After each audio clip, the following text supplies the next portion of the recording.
কালকে তোমরা দেখেছিলে ম্যামের পিছে কে যেন পড়েছে, এখন তারপরে কোথায় ম্যাম? হ্যাঁ, ওই গুন্ডা এসে পড়েছে। কিন্তু তুমি আমাদের ম্যামের পিছনে কেন পড়েছো? আমি তোমার ম্যামের পিছনে না, আমি এই স্কুলের পিছনে পড়েছি। আর মানে বলো না প্রিন্সিপাল, বাচ্চারা আমি এই স্কুল গুন্ডার হাতে তুলে দিতে চাই, কিন্তু তোমাদের ম্যাম তো দিতে দেয় না। কিন্তু আপনি এই কাজ কিভাবে করতে পারেন? তাহলে এই গুন্ডাকে মানা করবো কিভাবে? এর মানে এই পুরো স্কুলটা গুন্ডার হয়ে যাবে।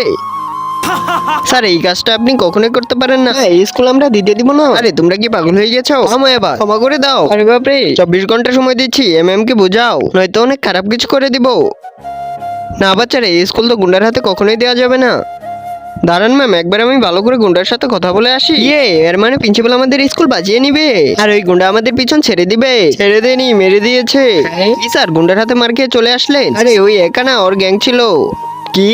আমি তো এই স্কুল ছেড়ে চললাম। তো বাচ্চারা, কালকে আমি এমন একটা কাজ করব, এই স্কুলে থেকে গুন্ডারা চোখ তুলে তাকাবে না। কিন্তু ম্যাম এমন কি কাজ করবে? এরপর কি হয় তা দেখার আগে এই ছবিটিকে মন থেকে ভালোবেসে থাকলে ভিডিওতে লাইক করে চ্যানেলটিকে সাবস্ক্রাইব করে দিও। আর হ্যাঁ, কমেন্টে তোমার নামটি লিখে যেও। পার্ট 3 দেখতে চাইলে কমেন্টে 3 লিখে যেও।